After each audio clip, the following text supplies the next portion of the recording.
All right. Hello, everyone. This is Catherine Lyons, and my colleague Rachel Riley is here as well from Economic Innovation Group. Thank you so much for joining us today to talk about anchor institutions as opportunity zones, early adopters, and agents for change. So we'll be going through this webinar today and a presentation on this topic, followed by Q&A facilitated both by the chat box that is in the Zoom platform there, as well as over the phone as well, if that is more convenient. Just a few quick housekeeping notes.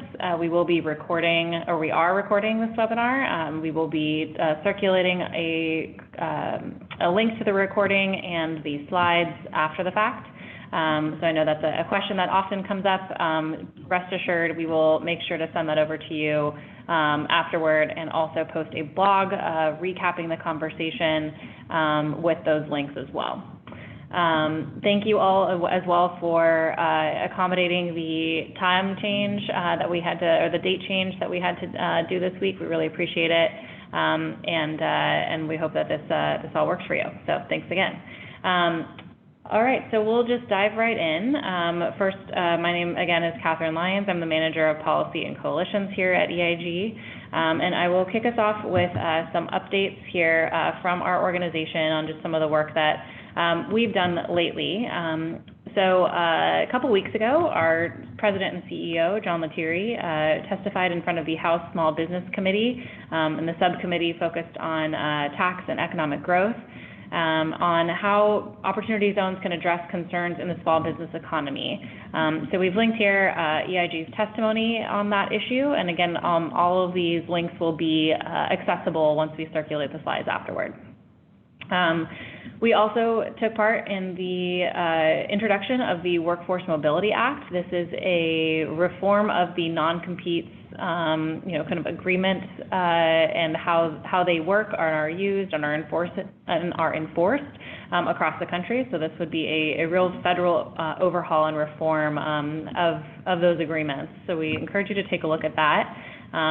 This kind of plays into our focus on encouraging entrepreneurship and a more dynamic U.S. economy, and falls under that mission. We also, our research team has been busy in putting out a couple of new research products. Sorting America is the first one, and that is an overlay with the American Communities Project. Kind of a really interesting kind of cross-section of the data set there, as well as our Distressed Communities Index. And additionally, the Japan-level demographic decline widespread across the U.S. That is an interesting kind of build upon our recent report on demographic decline and the policy solution or proposal for a heartland visa or a place-based visa system to help counteract some of those current and foreseeable trends. So again, encourage you to take a look at that as well. On opportunity zones, kind of more on the subject at hand, we've put together a facts and figures site on our Opportunity Zones website. Encourage you to take a look at that as well. And finally, this is part of a webinar series. So we have done one of these webinars, I believe, every month or almost every month since March. So we encourage you to take a look at some of those past webinar topics as well. We've done one on operating businesses and opportunity zones and how those are working, a recap of the second round of regulations, a focus in on Erie, Pennsylvania, that we'll talk again about today for some of the model work and best practices they're modeling in their city as well. So a wide range of topics within opportunity zones that we hope are valuable resources for you in your work. So a little bit more on anchor institutions and kind of getting into the meat of the presentation today. So I think it's helpful just to level set with what a definition of what is an anchor institution. So these are enterprises that are really rooted in local communities. They have physically been there for decades in many cases, hence the name anchor institution, but also are rooted by their mission, the capital that they're investing in their communities, the relationships that they've built, as well as the employees, vendors, and customers that they work with in the communities that they are serving a part of. These anchor institutions are really important because of the kind of outsized impact that they often have on the communities that they are in. They are, these place-based entities, and they control a large amount of some of the economic, capital and influence, as well as human, intellectual, and institutional resources, in these places that they serve. And obviously, they often serve a much wider kind of set of customers or places beyond where they're headquartered, but obviously they play a particularly important role in the places where they are physically located as well. So what are some of the examples of anchor institutions? These include universities and hospitals, major employers, faith-based organizations, cultural arts and entertainment facilities, and other community support providers and business incubators. So just a quick kind of deep dive into where we see the opportunity here with anchor institutions in actual opportunity zones. 379 2- and 4-year colleges and universities are located in opportunity zones, and 47 HBCUs, or historically Black colleges and universities, as well as 16 tribal colleges as well.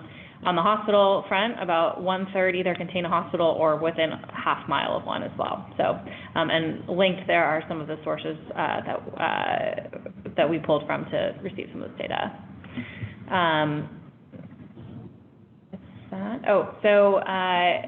Additionally, so now we're going to kind of go through how we are seeing early on these anchor institutions play a role in opportunity zones. And there are about 5 categories that we are going to walk through today. Again, this is early, the market is really early, so kind of want to emphasize that this is not exhaustive in the possibility for anchor institutions, but certainly some of the kind of early examples that we've seen in the last 22 months or so since the policy was passed. So the first is participating in the capital stack. So actually, contributing equity or loans, grants, or various other deals, enhancements to some of the projects happening in opportunity zones in their communities. Influencing investment decisions, leveraging real estate assets. Many of them are hold quite large real estate assets in these communities, and influencing some of the decisions around how those are used. Convening stakeholders and building community capacity, and finally, strategy and implementation and ongoing analysis of the impact of opportunity zones on the communities that have them. So with that, I'm going to turn it over to my colleague Rachel Riley, our Director of Impact Strategy, to take us through each of those 5 categories and some of the examples that we're seeing in each. Yeah, thanks so much, Catherine. So first of all, I want to say, as we were going through putting together the slide deck for today's presentation, we were just really, I think, both overwhelmed and excited to see how much activity is really happening throughout the nation with anchor institutions. A lot happening with the universities, both 2- and 4-year colleges. But because there are such thematic similarities between universities, hospital systems, major employers, this classification, this typology of an anchor institution, I think a lot of these lessons or best practices can be applied across the different segmentations within the anchor institution typology. So just because we're talking about a major employer doesn't mean the major employer in your community is not the local health system. And so just wanted to sort of bookmark that for everyone to think through. So first of all, one of the really exciting things we're seeing, and I think maybe one of the most obvious things people think about is when you're talking about anchor institution and how you're engaging with opportunity zones is, are they making an opportunity zone investment? And so number one, anchor institutions are participating in the capital stack. And I don't want to assume that folks know what a capital stack is, so we included just a very brief overview of a capital stack and what that really means. And so really it is layering of different types of financing. So it could be equity, debt, sometimes it's it's grant dollars as well. that really help to finance a project or finance a business. Here in this example, we chose a real estate transaction that looks like a potential total development cost upwards of $20 million with an equity to debt ratio of about 40 to 60%. And within that, we're saying, opportunity zone equity is maybe $6 million, maybe there's some additional equity in there of $2 million, conventional debt $10 million, subordinate debt $2, and again, maybe some grant funding associated with it. And I can go through that, but the subordinate debt is something that looks like it has, it comes behind any sort of conventional debt during recourse, and really can, I think, help address any sort of gap financing needs, and is really helpful for projects, especially as they're looking for their final sources of capital. But that's sort of like a capital stack and what that can traditionally look like. So Erie Insurance in Erie, Pennsylvania. I know we talk about them all the time, but we want to kick it off with them as well. They launched a $50 million opportunity fund. Their first investment is in a food hall, and it's going to house 9 local vendors, and it's part of their broader transformation of North Park Row that we think is going to create about 240 jobs. Metro Health System, so a very large healthcare system that anchors a community in Cleveland, created, they just made a direct $60 million opportunity zone investment into a mixed income, mixed use, multi-phase project that we'll talk a little bit more about later. But it's really great because it creates about 250 homes, all of which have some level of affordability associated with them. So 72 of the homes are affordable to residents earning between 30 to 80% of area median income. The remainder are affordable to residents earning between 80 to 120%, and that latter is what we always refer to as workforce housing. There's also an economic opportunity center that will be located there to provide job training and services. And Metro Health is working with the community to receive input and understand what other sort of retail uses they want to see on the property. So very engaged with community input process there. Those are 2 examples of equity investments into a broader capital stack, but again, you could do loans with preferable terms. So either a long-term loan, which is always helpful, concessionary rates, so something with an interest rate that is very low, or subordinate financing, or it could be some dream team mix of all of those, which would really, I think everyone would want that. And then also, you could potentially do something that looks like deal enhancement, which helps to mitigate risk a little bit for investors. So an example of deal enhancement or credit enhancement is sometimes, as it's referred to, is potentially providing an unfunded guarantee, which is something that the Kresge Foundation has already done. They provided a $22 million unfunded guarantee for 2 impact-oriented opportunity funds. So that's something that could be modeled and mirrored, something an anchor institution could think about. And then the state of Alabama has also said that for projects with a social impact, that the state will negotiate a predetermined rate of return and then will subsidize up to the amount of the investment that doesn't yield that expected return. So basically, if the project doesn't yield an anticipated return, they're utilizing tax credits in order to subsidize whatever delta that is between the actual yield and the predetermined rate. But it's something that anchor institutions, I think, can just think through how they are potentially getting investors to the table by providing some level of security. Yeah, and just one thing I wanted to add while we're just on the topic of capital, enhancements or additions, to opportunity zones projects. I just want to give a quick overview on the scope of kind of the market, if you will, for at least a subsection of anchor institutions, that being EDs and meds is what they're often called, but universities and hospitals. This data is actually dating back to 2013, so it actually could be quite a bit larger at this point. But it's estimated that those anchor institutions nationally have about $500 billion in endowments and spend about $1 trillion annually.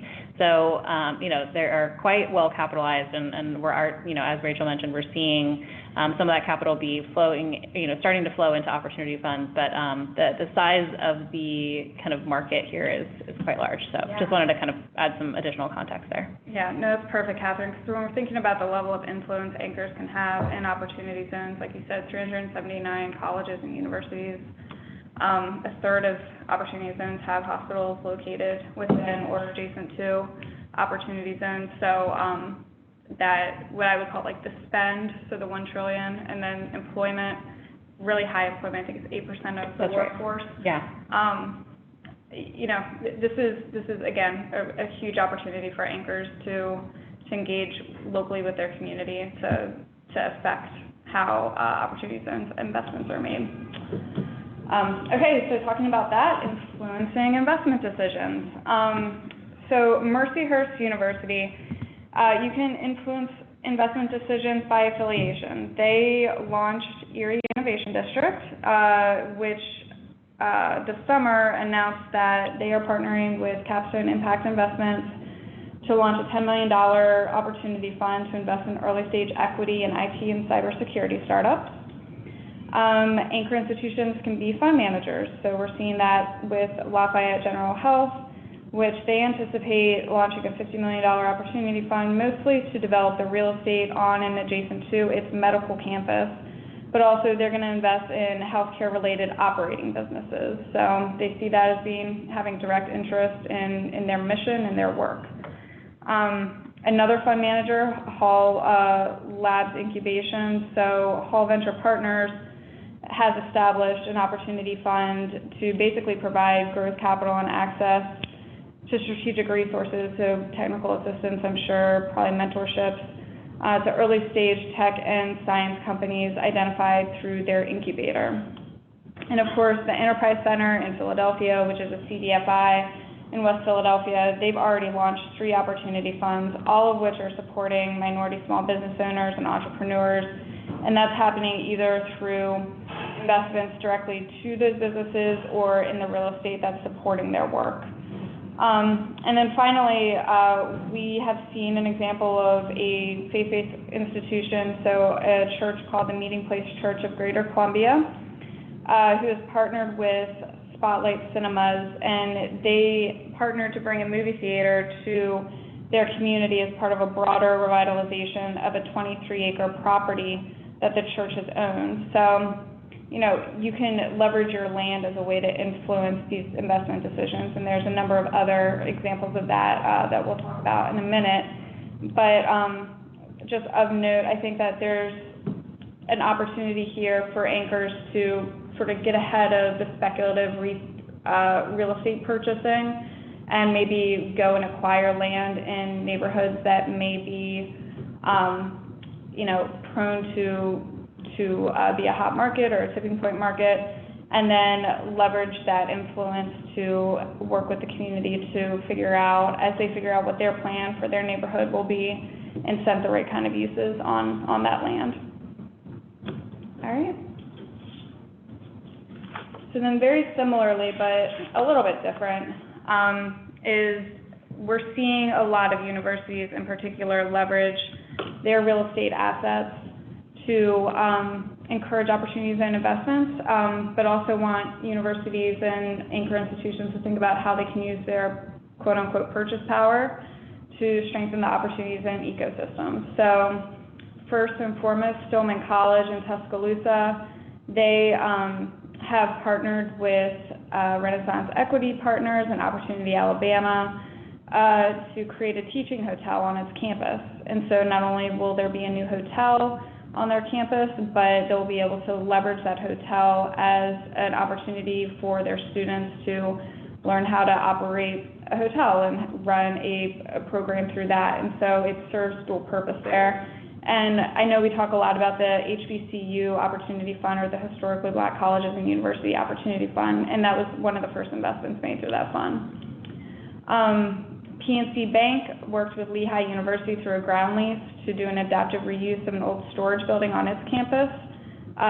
Similarly, just to activate that site, it wasn't adding a lot of value to the community outside of that, and so that's what they went ahead and did, and it's going to provide new apartments and space for retail. Drake University in Des Moines, Iowa, sold land east of its campus to a developer for an opportunity zone transaction, which they're not necessarily going to have any interest in, but the uses of that land will be directly in alignment with Drake's long-term strategy and long-term plan and vision for the neighborhood. And then something really interesting is Morgan State University in Baltimore. They agreed to be the lead tenant in a new project called Northwood Commons. And Northwood Commons is a $50 million redevelopment of the plaza adjacent to the school.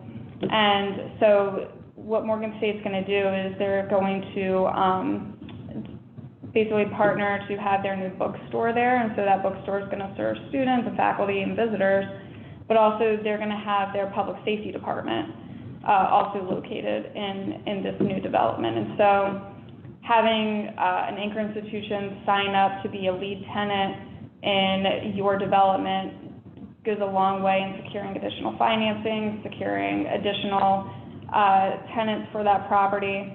And for Morgan State, it's a win-win as well because you are revitalizing the area around your campus.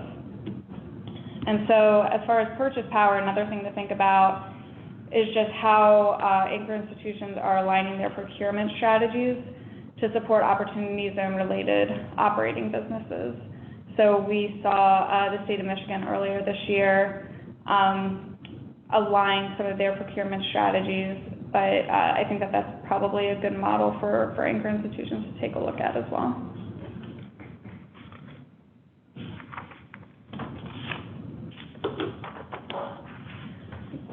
Yeah, and one other thing I wanted to actually mention on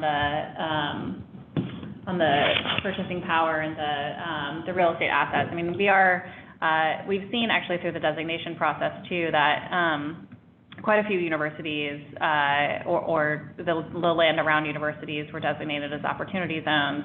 And in many cases, I think that was really strategic for commercialization of tech and businesses that may be coming out of the various programs within those universities. And so I think, I believe in West Virginia University, there are some opportunity zones surrounding that campus, and the state is thinking about, how to leverage those zones to either be a spot for a new kind of co-working space or incubator, or to provide that technical assistance to businesses or tech that may be developed or started at the university. So I think that that's an interesting thing to note, especially looking at universities or other anchor institutions that have opportunity zones around them, and thinking through how those might be leveraged to support the activities happening within those anchor institutions and further them, for economic growth and job creation and other kind of positive externalities to come out of that. So definitely. Yeah. Thanks, Catherine. Mm-hmm. And then so just leveraging off of that, thinking through how universities are reaching beyond their borders, how anchor institutions are reaching beyond their borders, and serving that convening function and really helping to build capacity within communities so that really important outreach, education, provision of technical assistance, maybe even creating affinity groups around opportunity zones. So want to note that Georgetown University, through their Beck Center for Social Impact and Innovation, they're doing a number of things. Two things that I want to mention is their Opportunity Zones Investor Council, as well as the Opportunity Zone Framework that they partnered with the Federal Reserve Bank of New York and U.S. Impact Investing Alliance to create. And both of those efforts, and really all of their efforts, they're oriented around impact and opportunity zones and really centering the OZ conversation on impact.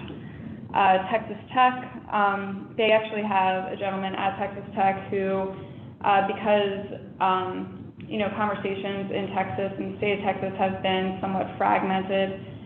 They are stepping in what has been a little bit of a vacuum there to support local and regional conversations, to both expand awareness of the education piece, but also as OZs has moved forward, do more localized exploration of something like an East Lubbock Agriculture Innovation District. So being able to layer opportunity zones, tax incentives on top of additional tax incentives that are associated with an innovation district. And so Texas Tech is very involved with leading that process. Purdue University. So Purdue was provided a grant through USDA Rural Development, and they've chosen to partner with the Indiana Office of Community and Rural Affairs to launch the Rural Opportunity Zones Initiative. So a lot of discussion about opportunity zones in rural communities and how you build capacity there and provide technical assistance. Well, we're going to get some really good examples from Indiana pretty soon here because they have gotten this grant, they're launched this program, and ultimately there's going to be 6 rural communities that are going to be the beneficiary of this work as they move forward in developing and implementing investment perspectives. University of Kansas in Lawrence, they recently partnered with the city, the Chamber of Commerce, Community Foundation, a lot of discussion about how community foundations can be involved as well, in addition to the city's Association of Neighborhoods to convene stakeholder meetings. University of Kansas in Lawrence has a big stake in opportunity zones as their entire campus is located within one.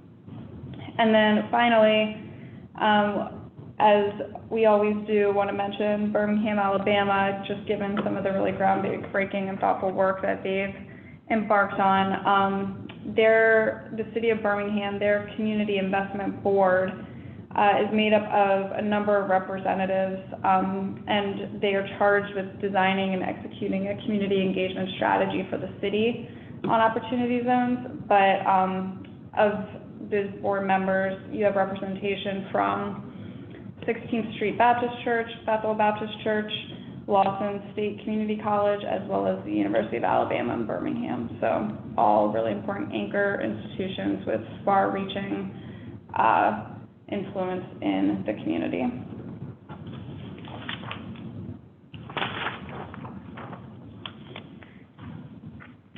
And then as we look forward, so that's kind of like the convening stakeholders and building capacity piece. As we're looking forward and thinking through how are we building long-lasting legacies for opportunity zones, and how are we leveraging anchor institutions to do that, what are the strategies? How are we implementing? And who's going to be there to do the ongoing analysis, that impact measurement, the figuring out how you measure outcomes and how you identify outcomes. And I think that anchor institutions have a really important role to play there as well. So the University of Utah, they did a lot to convene stakeholders and build capacity in Utah through the Sorensen Impact Center. But I see them continuing to have a role over the long term, just like the Beck Center, in really monitoring this space and providing that ongoing analysis for opportunity zones. Yeah, they've also provided just some really excellent content, I think, on some of the early movers and the leaders in the space, or the emerging leaders in the space, some of the early fund models, things like that. So those OZ catalysts that is mentioned in the presentation, I believe that those will be announced sometime next year, I believe. We'll have to check on that. But again, just kind of uplifting some of those best practices and people in the space that are doing really impact-oriented work around this. So it's a great resource, I think, for those who are trying to figure out how to integrate impact into their investments and their engagement with opportunity zones. Definitely. And through the OZ Catalyst, I think they sourced a lot of really good information through those applications about what communities have been doing. And so a lot of good lessons learned and best practices to be modeling. Drexel University, they continue to put out a lot of really great research as well as develop new tools. That's where we saw the prospectus documents originally were developed. I was going to say originally originate, and as well as they continue to advance thought leadership in the space through the Lindy Institute. Northeastern University, check out what they're doing with their Global Resilience Institute. Right now they're proposing to partner with communities to deploy their proprietary resilience enhancement system, which is something that they had developed, but now they're applying to an opportunity zone strategy and really attempting to work with communities to help get at that double bottom line of how do you create a resilience-based community investment strategy that delivers both impact and financial returns.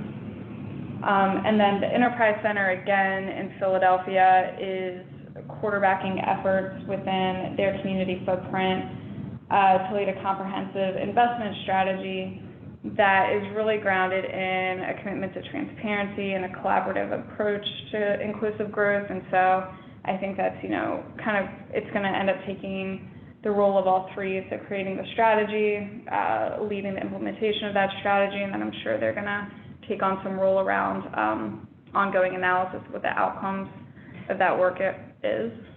Yeah, and I believe that they're also working with Drexel and the Lindy Institute on some of that as well.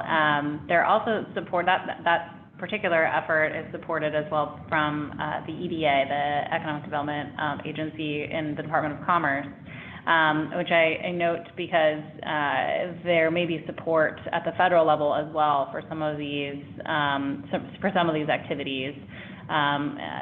So, as you're kind of thinking through strategies for anchor institutions, maybe incorporating or taking a look at what might be available in terms of federal resources, especially around convening and the strategy component.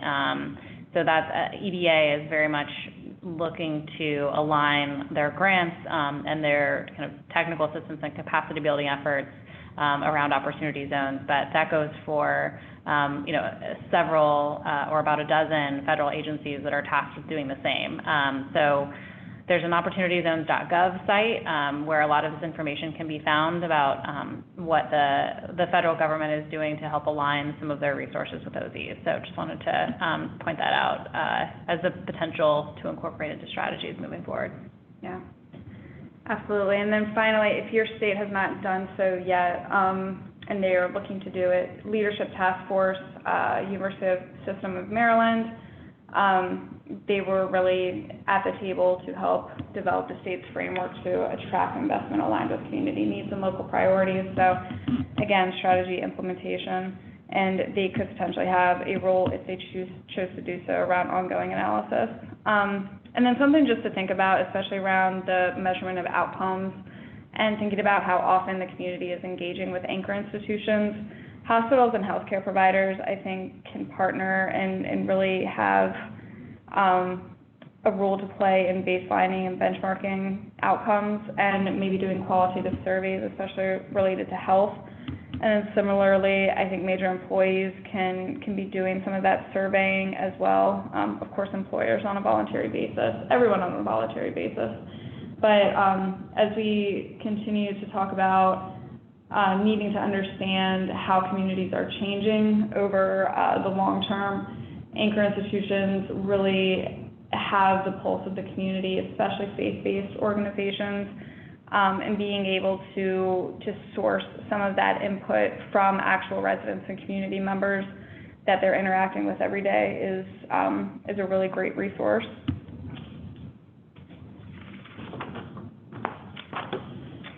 So we just shared a lot about how anchor institutions are engaging and what the opportunity really is, but, why should an anchor institution engage? Maybe we should have started with this.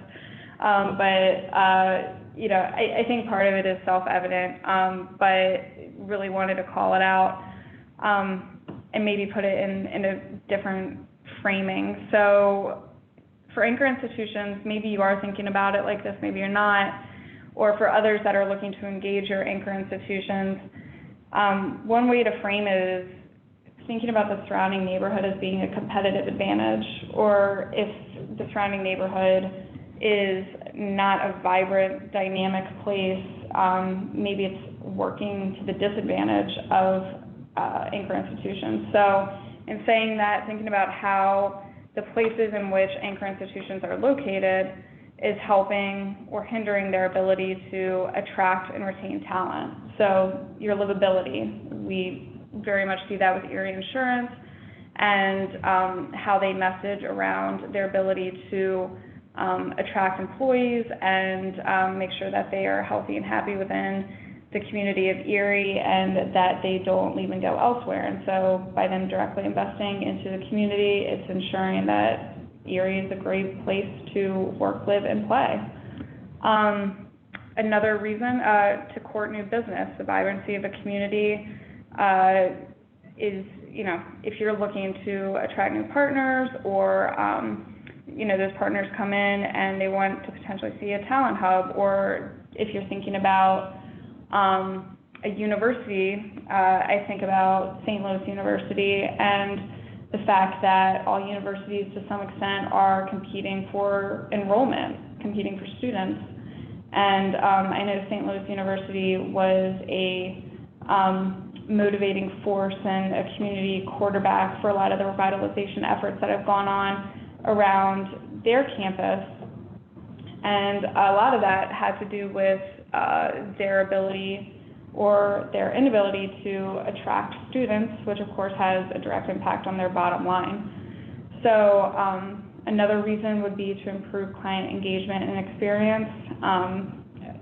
You think about hospitals, even though a lot of patients don't want to be there, their families don't want to be there, it never hurts to have their experience be the best possible if you have the proper great places for them to stay while they are receiving treatment, plenty of entertainment options for the family.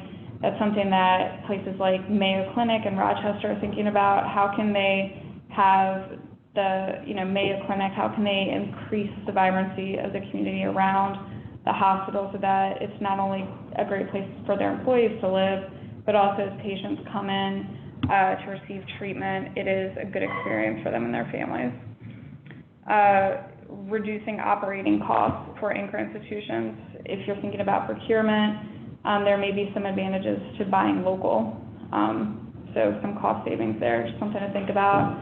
And then advancing your mission through collaboration. There may be some new partnerships, some new engagement, areas for engagement through opportunity zones or through your work with opportunity zones. So that is the competitive advantage case that we want to make. Mm-hmm. And then the other thing that we want to flag is, a call to anchor institutions to think about how they are impacting or hurting the local communities or the local community wealth ecosystem. And so Bruce Katz and Ross Bayer put out a paper earlier this week on the new community wealth ecosystem, and they very specifically have a piece on anchor institutions and actually have a call to anchor institutions in one city to design, finance, and deliver a commitment to community wealth using all of their powers and resources to basically ensure that the surrounding community is benefiting from total investment and leveraging their local asset, which is that anchor institution. So if you guys get a chance, go ahead and check it out. We included a link there, or you could just Google towards a new system of community wealth if you don't want to wait till we post this. But I think two good reasons that anchor institutions should be thinking about how they are engaging with opportunity zones. Great. So now we have time for questions, and here we've just put up, I think, an example of one of the early, we put up here the early example from Metro Health and their investment into the residential units that we discussed in the Cleveland area. But yeah, so now we just have open Q&A. I don't believe I've seen anything come through the chat box yet.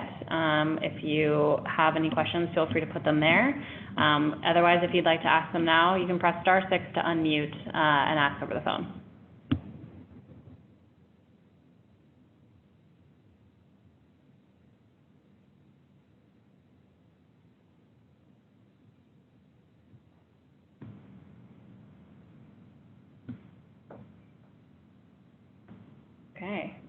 seeing or hearing anyone come off mute.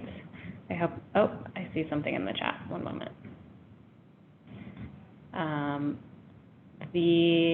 There's some questions about the Alabama plan. I believe that might be the Stillman College. Additional details on. Yeah, so we spoke about two things in Alabama. We spoke about Stillman College, and then we spoke about the Community Investment Board. So I will talk to both as much as I can, and then encourage folks to maybe consult the Google for more information. Yeah, and we didn't include links on this because there are a number of different links for each source of information, and you know, we didn't want to overwhelm you with things to click on. So first, the Stillman College. I guess there's not too much more to say other than the president of Stillman College was very involved in dictating the terms of what she wanted to see on her campus, and leveraging her asset being the campus grounds to make the deal pencil, and saying what types of uses that she wanted to see and the partners she wanted at the table. So she was the one who sourced the developer for the project, and this is going to be one of many investments that happen at Stillman College. And then for the Community Investment Board, this is part of the Birmingham Inclusive Growth Partnership that was launched this spring.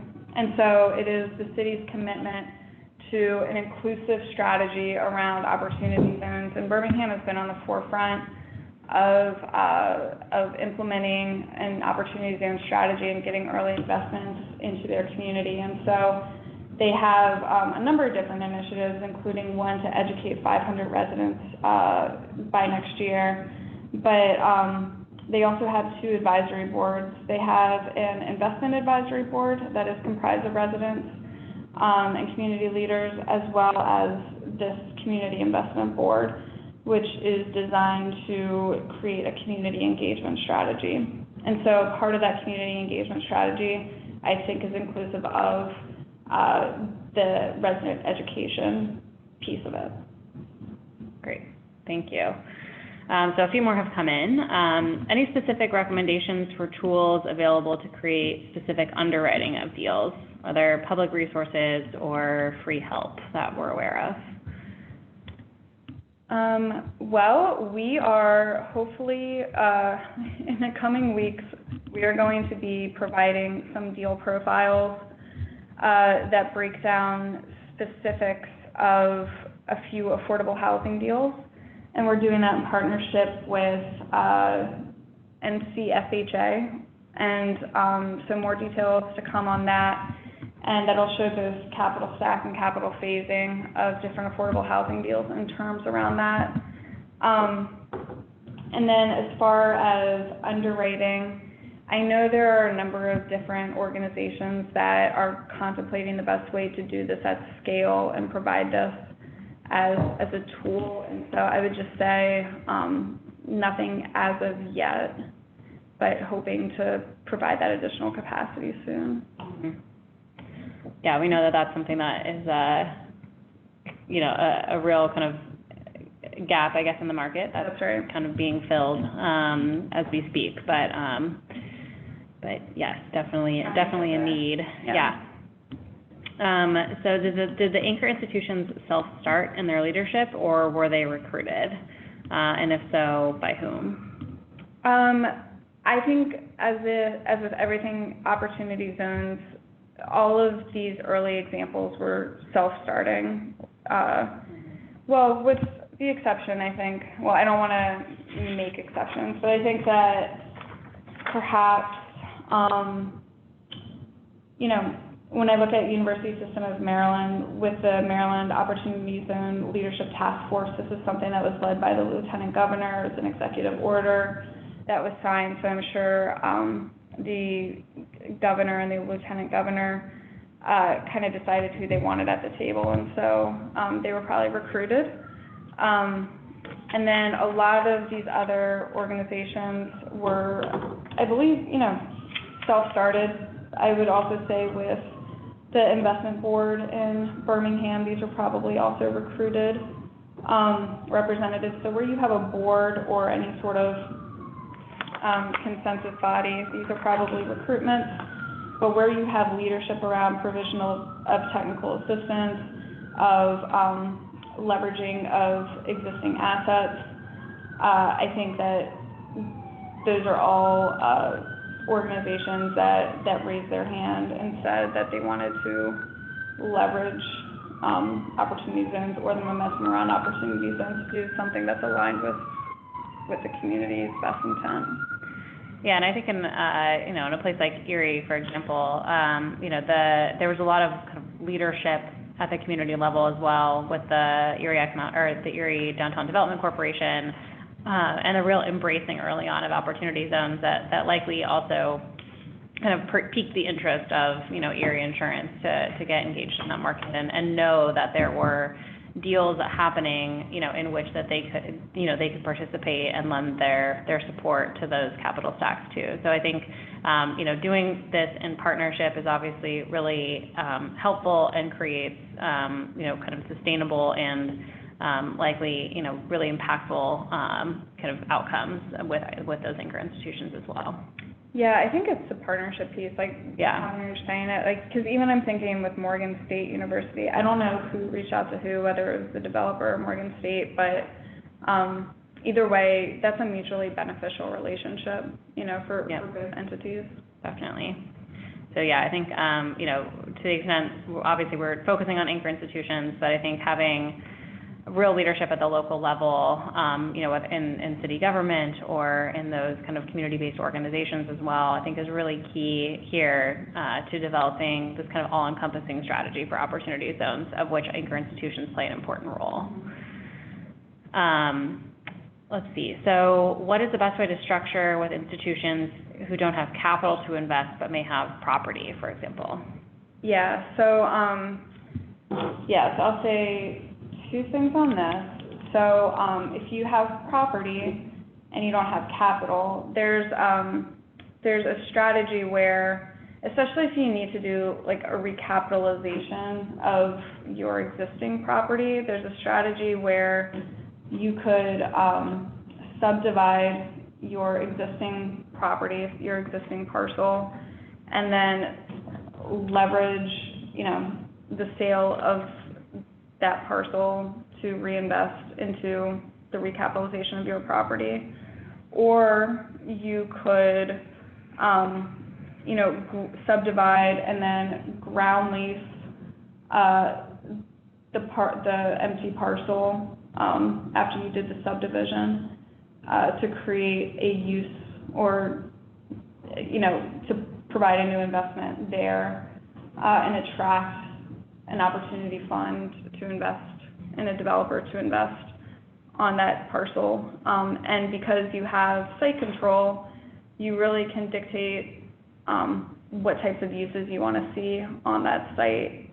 There's a lot of really great examples of faith-based institutions because they are such prolific landholders that are able to work with affordable housing developers to build affordable housing on either the vacant or underutilized parts of their properties. And so it's both, creating affordable homes, which is directly aligned with the church's mission, but then also, providing the church a benefit as well, because a lot of times they're able to recapitalize their property. Got it. So one question on, are there provisions for linking kind of opportunity zones to non-opportunity zone area projects? So for example, if UNLV is in an OZ and a project is not, can it be linked? The short answer there is the project would have to be located in an opportunity zone in order to receive the tax, or in order for the investor to receive the tax benefits. So while, partnerships may exist, for example, if there is a project in an opportunity zone and the university or the other anchor institution is not in an opportunity zone, could certainly foresee a partnership still occurring there, and obviously the anchor institution being able to receive some of those benefits if they were providing to the capital stack because the project is in an opportunity zone. But it doesn't work the other way around. If a project is not in an OZ, it will not qualify as an opportunity zones project, and therefore the anchor institution that may be linked in some way wouldn't at least be receiving the tax benefit, or the investors would not be either. So just a kind of a note on that. Last question we've had come through. So can you speak a bit about how institutions making front-end equity investments through a qualified opportunity fund as part of the capital stack plan to reposition, divest, or possibly buy after the 10-year hold, when other more traditional investors may choose to divest of their holdings? So I think this kind of gets to the question around responsible exits and what anchor institutions are starting to do around that. Yeah, for a lot of these, we're not privy to the terms of the deal, but I would say that it is in the best interest of all parties, I think, to, especially if you are working towards community wealth building, to be really thoughtful about how you're structuring on the front end, and especially structuring around any sort of terms of exit. So I know that some of the more responsible pre-negotiated exits that I've seen really have some first right of refusal at the back end. So, for anchor institutions that are making the equity investment, maybe it's that they have first dibs on, permanent financing once they pull their equity out. And maybe that looks like a good deal for them, and it's their ability to retain long-term ownership of the property once other investors have divested. For anchor institutions that have leveraged their land to provide, other uses, so either student housing or retail options or whatever, maybe they are able to have first right of refusal to purchase that property from investors once investors are ready to divest. But so, anchor institutions basically are coming at it from two different directions in both of those scenarios, but either way, they retain the long-term vested interest in whatever asset was created. Great. I believe that's the end of our questions, at least that I see in our chat box. We're also coming to the end of the webinar, the time that we have with you all as well. I will allow one more opportunity to hop off mute and ask a question. If anyone on the phone would like to do so, it's *6 to unmute.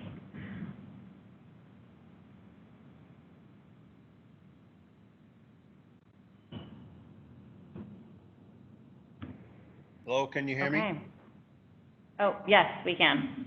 Yeah, my question is, most of the organizations that you're speaking about are mega organizations. What if you are a startup and you would like to team up with one of the megas, or can you get into an opportunity zone as a startup business? Yeah, so I think it's a good question. Sorry, it threw me a little bit. As a startup, without knowing more, I mean, there are a number of accelerator and incubator programs at the institution. So I think it would be a conversation to maybe have with your local anchor institutions, or to take a look at some of the examples and maybe see if those are a good fit for you. But a lot of it that I've seen really just begins with that initial engagement to figure out the ways in which the local anchor institutions are currently working with opportunity zones and figuring out the best way to plug in and where those relationships are. Sorry, that can't be more specific right now. Yeah, and I think as we mentioned too, I mean, there are often anchor institutions that have the opportunity zones around them in hopes of using opportunity zones to support startups that may be coming out of those anchor institutions, whether that's the hospital system or a university. So, and doing so especially through kind of co-working spaces or incubators or things like that. So there may be, institutions, I think maybe, or establishments like that may be particularly helpful. We've definitely seen a strategy around co-working spaces and opportunity zones, and have that really have some early success. There's actually a New York Times story about opportunity zones and co-working spaces and how that is really a natural fit. And a group called Launchpad, for example, is pursuing a strategy to locate co-working spaces in tier 2 type cities, about 20 of them or more across the country in opportunity zones. So that might be a possibility to look into as well. I know it's not directly related to your question, but maybe helpful as well. How can I find out about, you mentioned one in New York. What was the name of that, and how can I find out about others in other cities? To find out about what exactly? I'm sorry. You mentioned the one in New York. Can you give me that name again? And how do I find out about others, opportunities presented by cities, and what are those cities? Sure. Yeah. So I'm going through my notes. I can't remember the exact one that we talked about in New York. But if you go to Accelerator for America, they have a website, and they have a list of prospectus documents, and those prospectus documents do a really good job of demonstrating the different community stakeholders that are active in the opportunity zone space within those cities. And so just depending upon where you are in New York, I don't know if you're in New York City or if you're in another community in the state, but there may be some really good resources for you there in those prospectus documents at Accelerator for America, or the state may have its own website that you can access. If you want to follow up with us offline too, we may be able to get you more detail to your question. Well, great. We are just approaching the end of the hour here, so we want to be respectful of everyone's time. Thank you so much for joining us today. We really appreciate it and hope you found this information valuable. As I mentioned at the top of the hour, we will be circulating a recording and a slideshow of everything we discussed today, as well as a blog post recapping this conversation. So look out for that soon, and that email will go to everyone who registered for this webinar. So thank you so much again, and we will be in touch soon, especially with our next webinar topic next month, to be determined, but look out for that too. Thanks so much.